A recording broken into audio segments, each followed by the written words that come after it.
Assalamualaikum warahmatullahi wabarakatuh. Selamat pagi anak-anak. Waalaikumsalam warahmatullahi wabarakatuh. Selamat pagi, Bu. Bagaimana kabarnya hari ini? Baik, Bu. Alhamdulillah. Oke, Ibu cek kehadirannya dulu ya. Kelas 11C. Ada 17 siswa, betul? Betul, Bu. Apakah ada teman yang belum hadir? Nihil. Alhamdulillah kalau gitu hadir semua ya. Sebelum memulai pelajaran kita hari ini, alangkah baiknya jika kita berdoa terlebih dahulu. Ketua kelas, tolong dipimpin doanya ya. Marilah kita berdoa sesuai keyakinan masing-masing. Berdoa dimulai.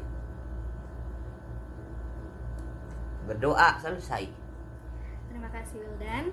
Oke, gimana libur panjang kemarin, seru? Seru dong, Bu. Udah siap belajar dong ya hari ini? Ya. Ayo ingat, sekarang kalian udah kelas 11, udah harus mulai persiapan untuk kelas akhir ya. Jangan sampai kalian tuh terlalu keasikan di zona ini, zona yang santai. Karena masa depan itu adalah milik kita yang menyiapkan hari ini. Jadi gimana? Udah siap belajar? Siap, Bu. Cakep. Kalau gitu siapkan buku dan alat tulisnya di atas meja ya. Kita mulai pembelajaran hari ini. Ada yang tahu materi kita hari ini apa? Mungkin ada yang udah buka-buka buku matematikanya gitu? Belum ya? Kalau gitu, Ibu akan menayangkan screen Ibu ke proyektor dulu ya. Udah terlihat ya? Masih terlihat jelas gak sampai belakang ini? Oke. Nah, hari ini kita akan belajar mengenai logika matematika. Baru pertama kali dengar bukan? Dalam ilmu matematika, kita tidak hanya belajar berhitung, kita juga belajar untuk menalar. Nah, salah satunya melalui materi logika matematika. Materi logika matematika ini juga bakal kamu temuin nanti di soal-soal SBMPTN, khususnya soal TPS UTBK. Oke, jadi apa itu? Apa itu logika matematika? Logika matematika adalah aturan berpikir atau landasan tentang bagaimana cara kita mengambil kesimpulan. Terus, buat apa? Nah, secara umum, dengan belajar logika matematika ini, kita didorong untuk berpikir kritis, runtut, dan rasional dalam mengambil keputusan. Apabila kamu sudah menguasai materi ini dengan baik, proses berpikir kita akan menjadi lebih objektif sehingga bisa terhindar dari kesalahan saat mengambil keputusan. Jadi kedepannya nih kita nggak bakal asal menduga sesuatu, nggak bakal muncul lagi tuh kalimat kamu izin ke WC-nya lama banget pasti ke kantin ya. Ya nggak bakal ada yang asal duga seperti itu. Terus apa nih manfaatnya? Manfaat logika matematika. Pertama, studi logika mendidik kita berpikir jernih dan kritis. Kedua, logika memungkinkan kita menggunakan landasan intelektual dalam menyimpulkan atau menarik kesimpulan. Ketiga, logika membantu kita menginterpretasikan fakta dan pendapat orang lain secara memadai. Keempat, logika melatih kita tentang teknik-teknik menetapkan asumsi dan implikasi. Kelima, logika membantu kita mendeteksi penalaran-penalaran yang keliru dan tidak jelas. Keenam, logika memancing pemikiran-pemikiran ilmiah dan reflektif. Nah, manfaat-manfaat lain juga akan kalian temukan seiring mempelajari materi hari ini ya. Nah, hari ini kita akan membahas beberapa submateri sebelum membahas pengambilan kesimpulan dengan logika matematika. Di antaranya ada pernyataan dan bukan pernyataan, kalimat terbuka dan kalimat tertutup, serta ingkaran atau negasi. Oleh karena itu, tujuan pembelajaran kita hari ini yaitu untuk materi pernyataan dan bukan pernyataan, kita akan menentukan perbedaannya apa, mengklasifikasi sebuah kalimat apakah itu pernyataan atau bukan pernyataan, lalu menyusun contoh kalimat. Terus untuk materi kalimat terbuka dan kalimat tertutup kurang lebih sama dengan materi sebelumnya. Kita juga akan menentukan perbedaannya apa antara kalimat terbuka dan kalimat tertutup, mengklasifikasi sebuah pertanyaan itu kalimat terbuka atau kalimat tertutup, menyusun contoh kalimat. Lalu materi yang terakhir itu ada ingkaran atau negasi. Kita akan menentukan negasi, Terus kita akan mengidentifikasi simbol dari negasi, menyusun negasi menggunakan notasi yang telah kita ketahui, terus menentukan nilai kebenaran dari sebuah pernyataan negasi. Lalu yang terakhir menerapkan pernyataan negasi untuk menguji validitas argumen. Nah, sampai di sini apakah ada pertanyaan? Oke, belum ya. Kalau gitu kita lanjut dulu. Materi pertama, pernyataan dan bukan pernyataan. Nah, pasti kalian tuh udah sering mendengar ya kata pernyataan. Tapi tahu nggak sih apa itu pernyataan? Ada yang mau menjawab? Ayo, siapa aja boleh loh. Salah juga nggak apa-apa ya, karena salah itu termasuk proses belajar ya. Saya, Bu. Ya, silahkan Irvi. Pernyataan adalah sebuah kalimat. Oke, betul ya, pernyataan itu adalah sebuah kalimat. Tapi pertanyaannya sekarang, kalimat yang seperti apa itu pernyataan? Apakah semua kalimat merupakan pernyataan? Tidak, Bu. Oke, coba lihat di sini ya. Ibu ada beberapa contoh kalimat. Cepat kamu pergi ke warung. Apakah itu pernyataan? Bukan, Bu. Kalimat apa itu? Suruhan, Bu. Ya, kalimat suruhan atau perintah ya, bukan pernyataan. Kalimat kedua, semoga nilai UTBK kita bagus ya. Kalau ini gimana? Pernyataan atau bukan? Bukan, Bu. Kalimat apa itu? Doa, Bu. Harapan. Kenapa bukan pernyataan? Kenapa ya, Bu? Karena nggak menyatakan sesuatu gitu soalnya, Bu. Oke, kita coba lihat kalimat lain dulu ya. Udah makan belum? Kalimat yang sangat familiar di kalangan milenial ya. Pernyataankah ini? Bukan, Bu. Kalimat pertanyaan. Ya, bukan ya. Kalau ini, Wildan adalah ketua kelas 11C. Pernyataan bukan? Pernyataan, Bu. Oke, betul ya, ini pernyataan. Tapi bagaimana kalian tadi bisa tahu ini sebuah pernyataan? Tapi kalau ibu tanya apa itu pernyataan, belum ada yang bisa jawab dengan tepat ya. Kalau gitu, coba sekarang kalian siapkan selembar kertas. Disiapkan dulu. Udah semuanya? Sudah. Kalau gitu sekarang kalian tuliskan 3 contoh pernyataan menurut kalian. Ibu kasih waktu 3 menit ya. Udah semua? Oke.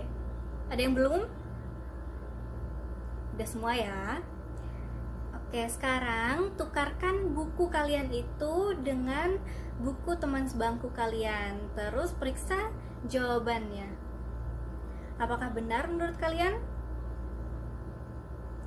Misal teman sebangkunya dirasa menuliskan kalimat yang bukan pernyataan, silakan kalian angkat tangan ya. Saya, Bu, di sini. Ya, Tony, punya siapa itu? Punya Dina, Bu. Di sini Dina menulis, buanglah sampah pada tempatnya. Oke, kenapa kamu merasa itu bukan kalimat pernyataan? Itu kalimat wejangan, Bu, atau perintah, bukan pernyataan. Ya, bukan pernyataan. Ada lagi nggak? Nggak ada? Berarti semua udah yakin ya, 3 kalimat milik sendiri sama milik temannya merupakan pernyataan ya? Iya, Bu. Iya, Bu. Oke, sekarang pertanyaannya, apakah kalimat-kalimat tersebut memiliki nilai kebenaran? Kok diam semua? Emang pada tahu nilai kebenaran itu apa? Kalimatnya benar-benar sesuai fakta bukan, Bu? Oke, terima kasih Irvi, tapi kurang tepat ya. Jadi, jika suatu kalimat itu memiliki nilai kebenaran, artinya kalimat tersebut bisa kita katakan kebenarannya, entah benar ataupun salah. Tidak harus benar ya, kalimat yang bernilai salah juga termaksud memiliki nilai kebenaran. Contohnya, kalimat pernyataan yang tadi nih, Wildan adalah ketua kelas 11C. Bisa kita katakan bahwa pernyataan ini benar. Berarti pernyataan ini memiliki nilai kebenaran. Lalu jika ibu bilang Wildan bukan ketua kelas 11C, masih pernyataan bukan? Masih, Bu.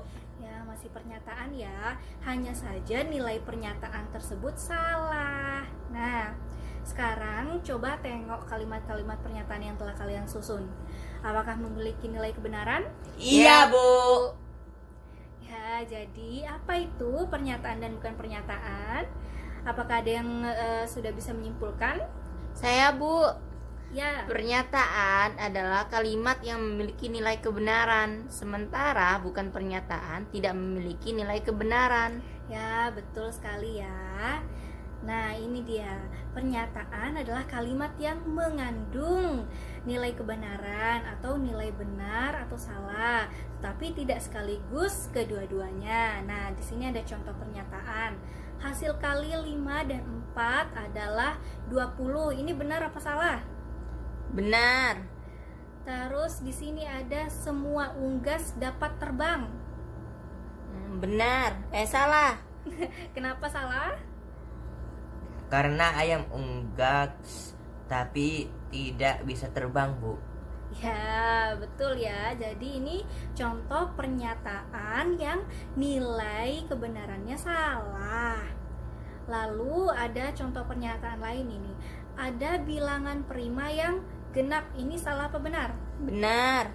Ya, bilangan tersebut adalah 2. Nah, di sini juga ada contoh-contoh yang bukan pernyataan. Contohnya, semoga nanti engkau naik kelas. Nah, itu merupakan doa atau harapan ya, bukan pernyataan.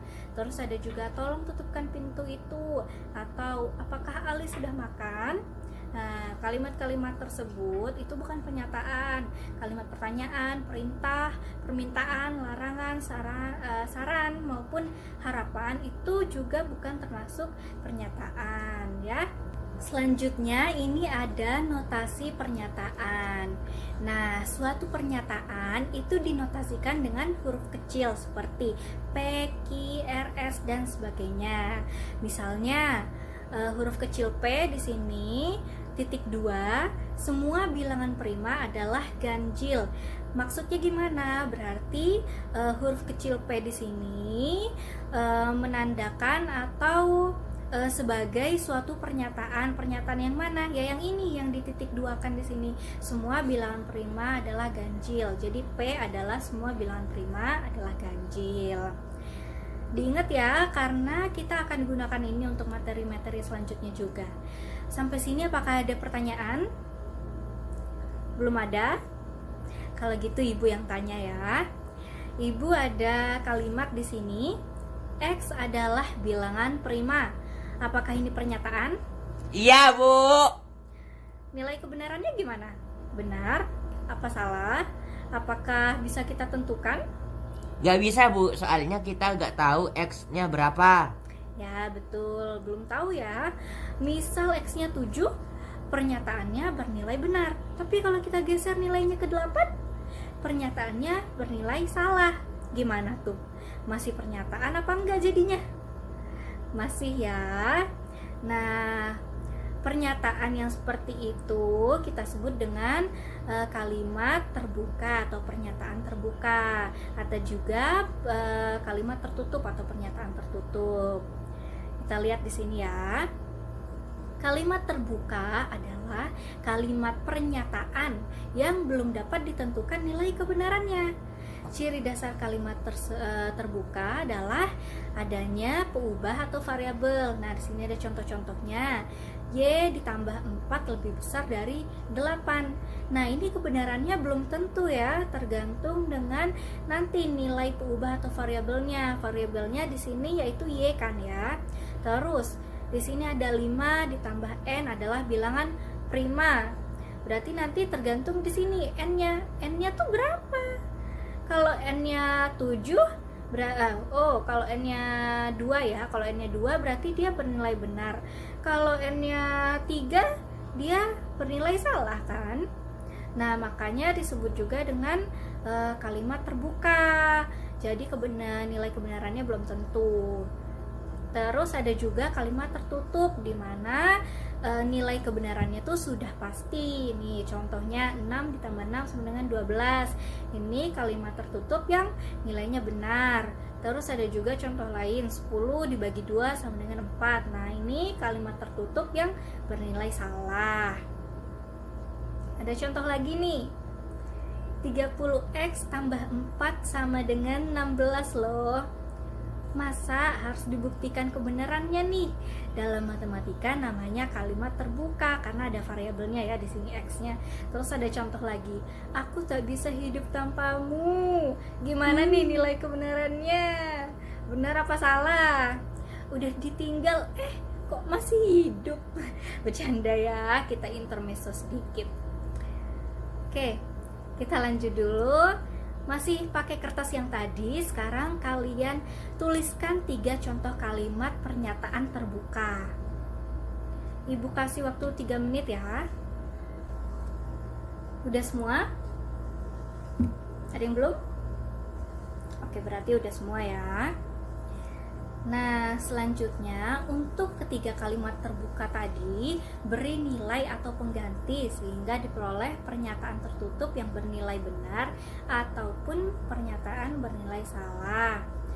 Nah, jadi tadi kan ada 3 kalimat terbuka tuh. Nah, untuk masing-masing kalimat beri satu saja nilai sehingga nanti kita peroleh satu pernyataan lagi yang berupa pernyataan tertutup. Jadi kita punya 3 kalimat pernyataan terbuka sama 3 kalimat pernyataan tertutup ya. Oke, udah selesai semua? Oke, udah ya. Ada yang mau share hasil pekerjaannya?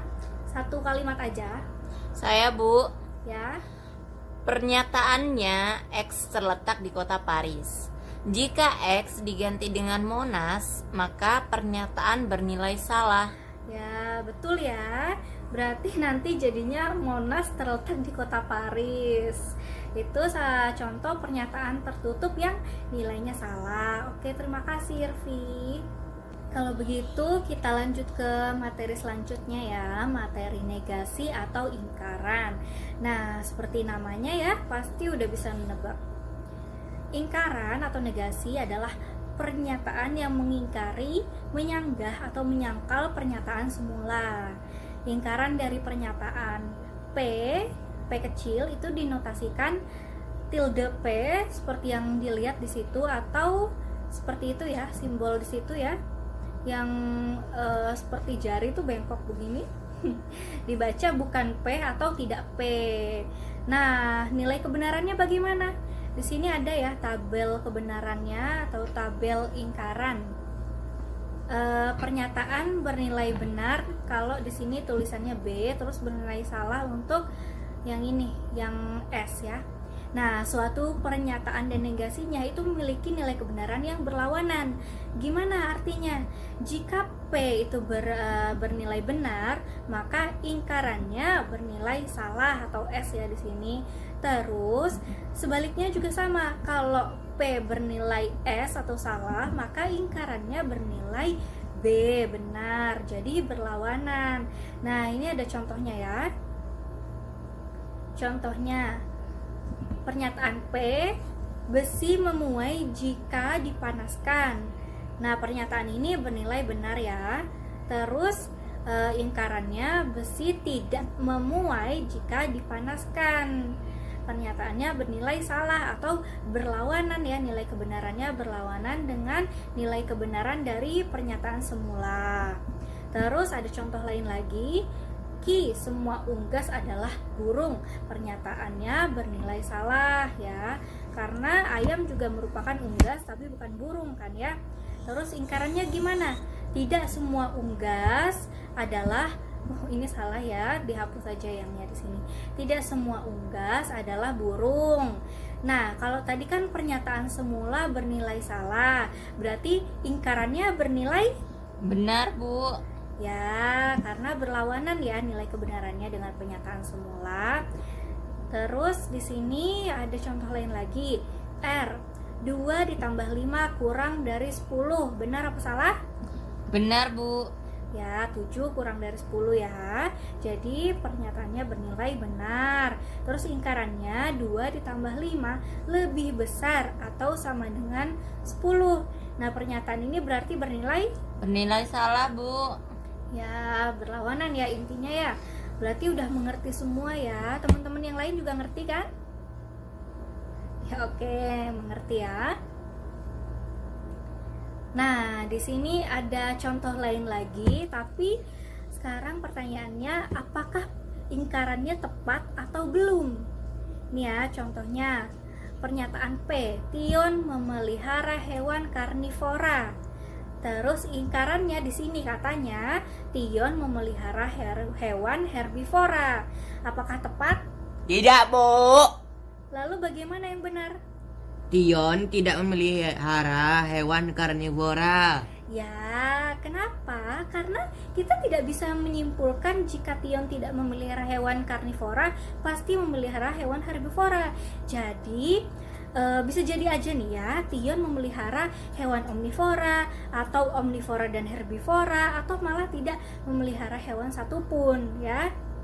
Tidak bisa kita simpulkan seperti itu. Terus, nah ini ya, yang benar tadi seperti diucapkan oleh Wildan, ingkaran yang benar adalah Tion tidak memelihara hewan karnivora. Nah ini ada satu lagi nih, tepatkah ingkaran berikut? Pernyataan Ki, nenek Rara sudah meninggal. Terus ingkaran Ki di sini katanya nenek Rara masih hidup. Gimana? Apakah tepat atau belum? Salah, Bu. Gimana harusnya?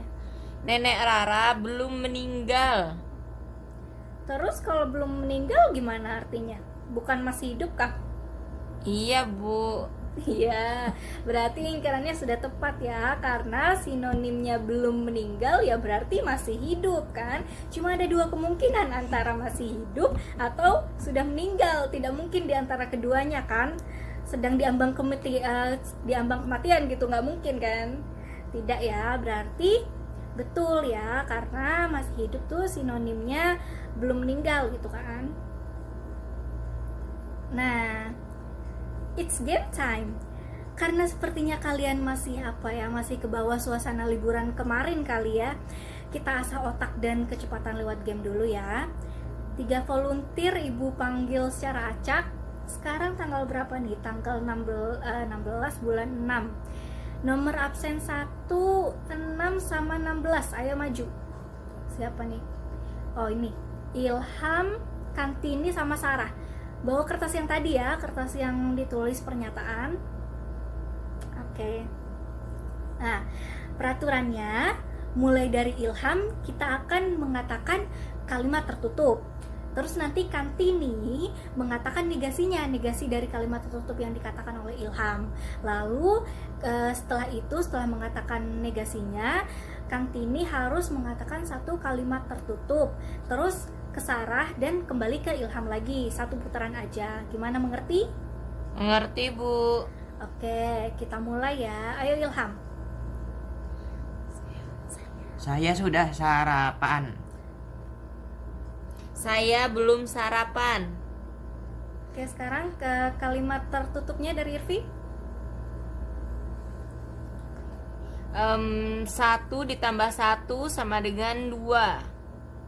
1 ditambah 1 tidak sama dengan 2. Terus matahari terbit dari barat.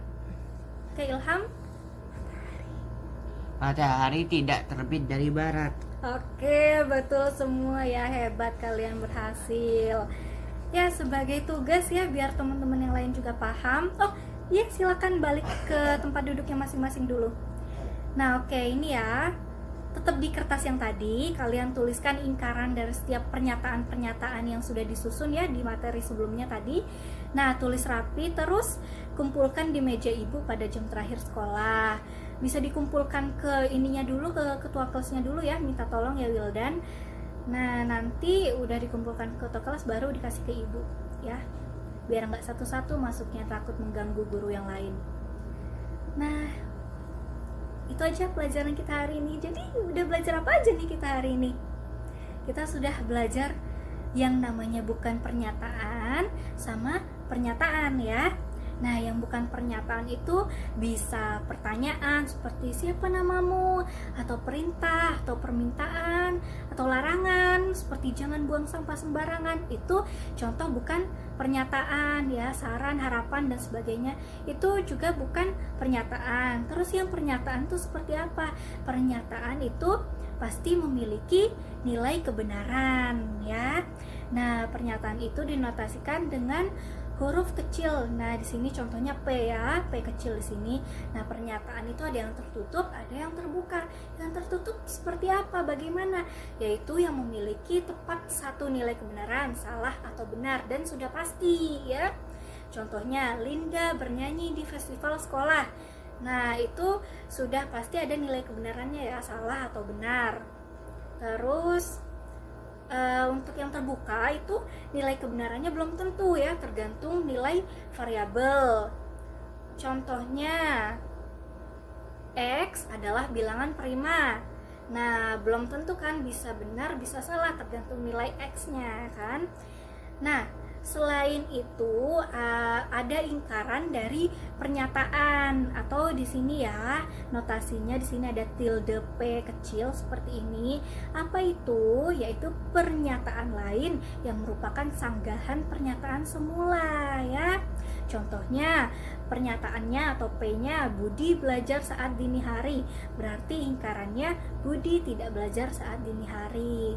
Nah, itu ya kurang lebih yang sudah kita pelajari hari ini. Nah, untuk materi selanjutnya, sebelum Ibu tutup, apakah ada pertanyaan dulu? Nggak ada ya? Oke. Materi selanjutnya itu minggu depan, yaitu pernyataan berkuantor atau pernyataan yang memiliki ukuran kuantitas ya. Kita akan belajar mengenai notasinya, cara menggunakannya, negasinya, juga nilai kebenarannya. Oke. Ini bener gak ada pertanyaan nih? Gak ada ya. Kalau gitu, kalau misalnya nanti kalian punya pertanyaan, bisa ditanyakan lewat WA Ibu atau mengunjungi Ibu di ruang guru. Bisa juga ditanyakan di pertemuan selanjutnya, oke? Oke, sebelum kita mengakhiri pembelajaran hari ini, marilah kita berdoa sesuai kepercayaan masing-masing. Berdoa dimulai. Berdoa selesai. Oke. Setelah ini kelasnya siapa? Pak Wiwin, Bu. Oh, olahraga ya. Kalau gitu, selamat berkeringat. Kita jumpa lagi minggu depan. Wassalamualaikum warahmatullahi wabarakatuh. Waalaikumsalam warahmatullahi wabarakatuh.